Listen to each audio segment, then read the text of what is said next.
A few years ago, I heard a story that changed my life forever. Since then, every chance I get, I tell it. By now, all my friends have heard it several times over. It's a children's story that I have only ever referred to as the dragon story. The dragon story is a simple, archetypal story that somehow is far too complicated for us to understand without a narrative structure. And the Babadook is the only other narrative that I have seen that captures it so concisely. In many ways, I think the Babadook is a near perfectly executed narrative, and it's far beyond the average horror movie. So before I share the dragon story with you, I have to break down everything that the Babadook did that made it so powerful. Starting with the opening scene. This movie comes out swinging right from the beginning. The opening shot displays a woman stuck, locked in place as the world around her is violently ripped apart. She stays locked in place, not moving a muscle, until she is shocked out of bed by Sam, the agent of chaos that drags her through her life. In 30 seconds, this movie packs 6 years of exposition that would take a lesser movie 20 minutes easily.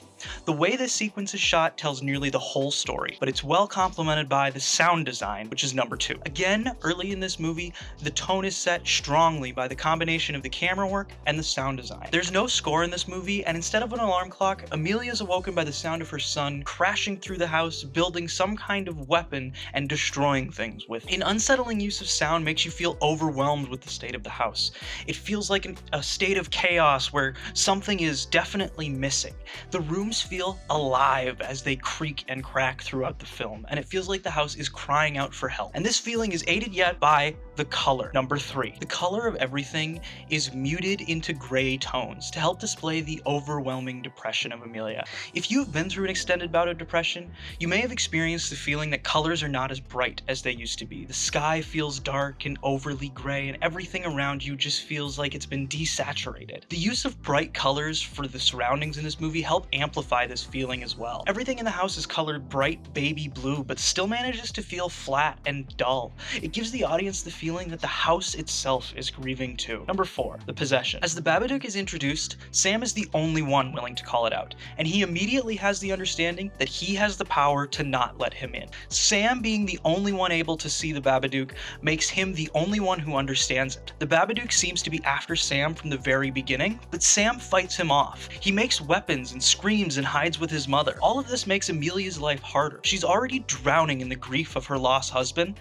and she is raising a troublemaking child that is partly responsible for killing her husband. The rift that this creates between Amelia and Sam is the primary focus of the plot of the movie, and it is what is exploited by the Babadook. Sam breaks his cousin's nose when he is confronted with the death of his father, and he kicks and screams in the back of the car until he apparently has a seizure. This is the final attempt of the Babadook to possess Sam. After this, he focuses on Amelia. Amelia is already physically and emotionally devastated, to the point of begging Sam's doctor for sleeping pills just so she can get through the nights. This, of course, leaves her without Sam to protect her, and she begins to act in service of the Babadook, lashing out with rage, crashing her car, and driving off, all culminating in the night she kills her dog and threatens her son. This motif is reminiscent of demonic possession. It is a representation of what happens within us when our emotions get left ignored. Things build. Over time, we get more and more used to ignoring it, and we fight harder and harder to keep it buried until finally they get the best of us. Our resentment takes over and we lash out and say or do something horrible. Sometimes the extremes of this feel inhuman. We look at people who act on these emotions as lesser and almost alien to us. And this is why the use of a demonic possession theme is useful here. If Amelia's actions still don't feel like her own, then the audience can still connect with her. They can say, yes, anybody could succumb to the possession of the Babadook without saying that her emotions are acceptable or even her own, and that they wouldn't do the same thing in that situation. So because of this, we're reminded more subtly that the Babadook could get anyone at any time, especially if we let him in by ignoring him. Confronting the shadow.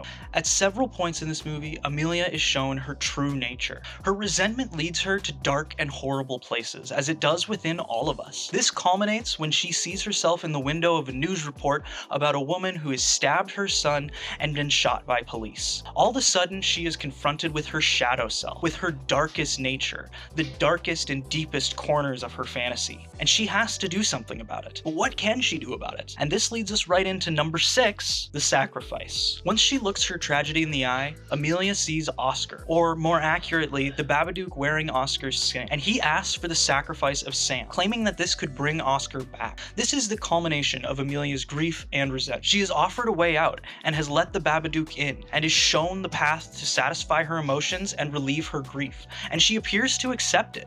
It is important to note here that Amelia isn't tricked.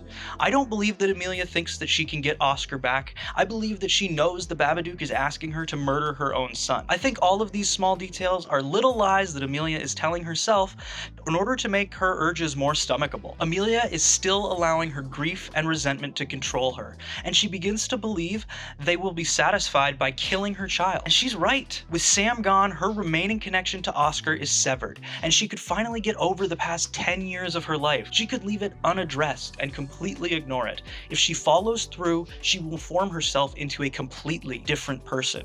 She will be beyond guilt and resentment. She will be evil itself, and that is the consequence of letting the Babadook in. Number 7, the hero. On this channel, I've referred to the hero archetype a lot. Check out this video if you want to hear more about it. This movie has a really cool take on the hero archetype. It is established early on that Sam can see the Babadook, so he has vision. His honest nature is also a key part of his character, and this was also a trait of his father's. Sam, quote, tells it like it is.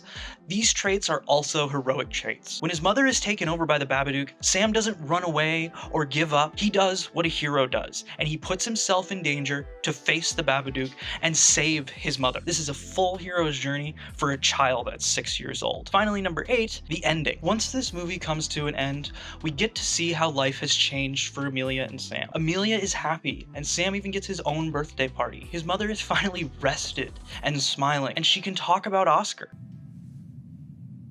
My husband died the day that Sam was born. He got killed driving Mum to the hospital to have me. Sam's just like his dad was.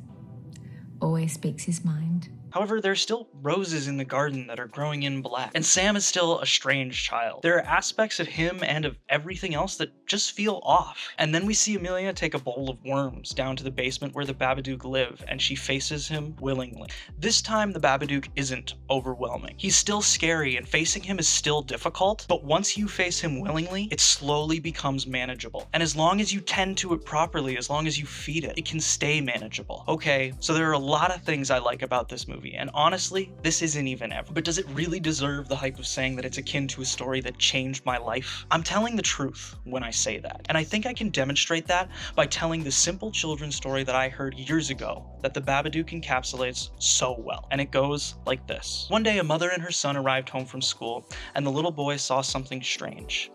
A lump under the carpet with a scaly little tail sticking out. The boy said to his mother, "Mommy, Mommy, there's a dragon in the house." And the mother looked down and said, "No, son, there are no such thing as dragons." The next day, the dragon had grown. Now it was hiding under the table. And the boy said to his mother and father, who had to sit in awkward positions at breakfast, "Mom, Dad, there's a dragon in the house." And they said together, "No, son, there's no such things as dragons." So this went on, and the boy kept pleading with his parents and said, "Please look at the dragon," but they adamantly continued saying, "No.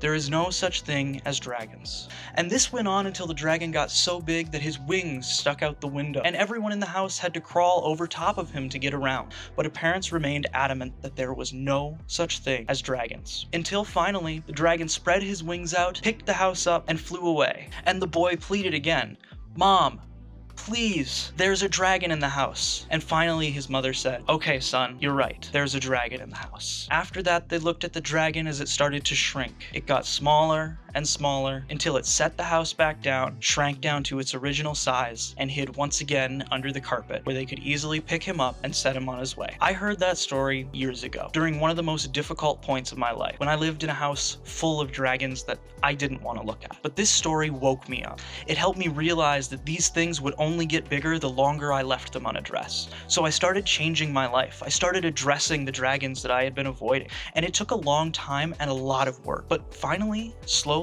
things did start getting better. And things kept getting better. And sure, I didn't cure my mental illness, and I didn't make everything perfect, and life still has plenty of downtimes. But if you address the dragons in your life, things do get better, and life can be bearable. And that is what this story helped me realize. And I hope that's what the Babadook can help people realize too. Even the biggest, scariest various monsters are not insurmountable. And the Babadook is a more realistic version of the dragon picking up the house and flying away. That's why it's so good. It hits on multiple things that at our core, we know are true. So I'm gonna wrap up by giving this movie a failure score, 1 out of 10 for the writing, cinematography, plot, theme, and characters. But first, I wanna bring up a few honorable mention symbols in this movie that you might have missed. Starting with the Babadook himself. The Babadook is a clear representation of the emotions that you've been avoiding. In this case, grief in particular. Early on, the Babadook is a whisper, a faint shadow that you can only see if you really look. As it is continually avoided, it grows. The same as an emotion you are avoiding dealing with grows within you. The Babadook will follow you. It shows up at inconvenient times in unexpected ways. In the movie, it starts at the birthday party when Sam breaks his cousin's nose. And this continues on through the car crash and at the police station when Amelia sees him. It is made perfectly clear to Amelia that she cannot escape. There isn't a lock in the world strong enough to keep the Babadook in the basement door, and not dealing with it will never be an option. Just like not dealing with your own unsettled emotions is not an option. Sam is strongly symbolic as well. He's consistently strange in this movie, and he isn't just a difficult child with behavior problems. He's weird, he says strange things, he even looks funny. He got killed driving Mum to the hospital to have me.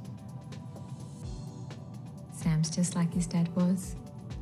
Always speaks his mind. His extra normal behavior isn't just to add to the resentment Sam's mother feels. It also ties him to his father. In the very minimal descriptions we get of Oscar, we know that he is a lot like Sam. This is what Sam is referring to when he says this. Amelia can't love or even address the parts of Sam that remind her of Oscar. So the movie makes a point to emphasize these characteristics, making Sam feel extremely odd, which in turn drives Amelia to be even colder to her child. And finally, the rebirth. The last symbol I want to talk about is the rebirth symbol. After Sam performs the exorcism of the Babadook from his mother and stabs her in the leg in the process, we get this image. This scene to me is reminiscent of rebirth for both Amelia and Sam. Amelia's rebirth is reasonably straightforward. She has to allow the part of her that is still holding on to Oscar to die, and only after that can she be properly reborn into the good mother that she should be. In early childhood, there's a time when the child has to separate from his mother. Symbolically, this is killing the mother. To take on the outside world and to become an individual, this is a necessary step in childhood development, and it usually happens around age 5 when the kid goes to school.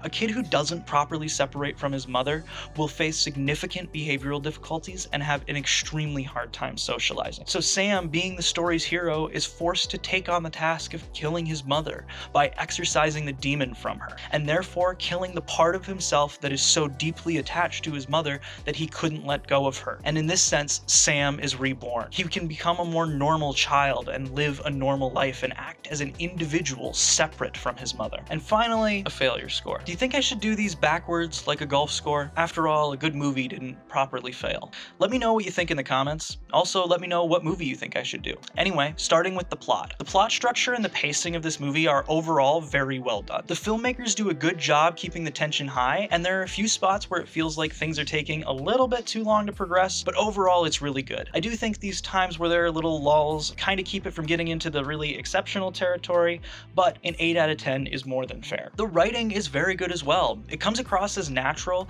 and keeps the plot moving forward, but it's only there when it's needed. In a movie like this, it's important not to overfill it with expositional dialogue and trust that the stage direction and the camera work can do a lot of the heavy lifting for the story, and this movie does that well. So the writing can also get an 8 out of 10. The characters. The main characters in this movie are Amelia, Sam, and the Babadook. And funnily enough, all 3 of them have complete arcs. While watching all the Marvel movies had started to make me think it was impossible to give 3 characters a compelling arc, this movie managed to do it. And I really don't have any drawbacks from the characters. They're all well fleshed out stories, all of their personality traits do exactly what they're supposed to and serve to move the plot forward, but I still don't know that this movie pushes the characters into exceptional territory where something truly unexpected is shown from all of them, but again, an 8 out of 10. The cinematography in this movie is one of my favorite aspects. I talked about it a little bit when I talked about how much I loved the opening scene and the way that scene set up the film, and in the whole film, the camera is an active participant in the story. The way this movie is shot is not only beautiful,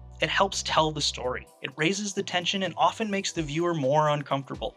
So a 9 out of 10 is well deserved. And finally, thematically, this is one of my favorite movies of all time. The representations are clear and concise while not being shouted at you in the most obvious way possible. The theme is consistent and well told, and it speaks to me on a deeply personal level. From beginning to end, I love it. And a big part of the reason I love it so much is the theme is so well done. It gets a 10 out of 10. Totaled up, The Babadook gets a fantastic score, 8.5 out of 10. This is one of my personal favorite horror movies, so I was really excited to review it. Thank you guys for watching, and if you made it this far, hit like and subscribe so that you don't miss out on my next video. I'm going to take a deep dive into A24's Talk to Me.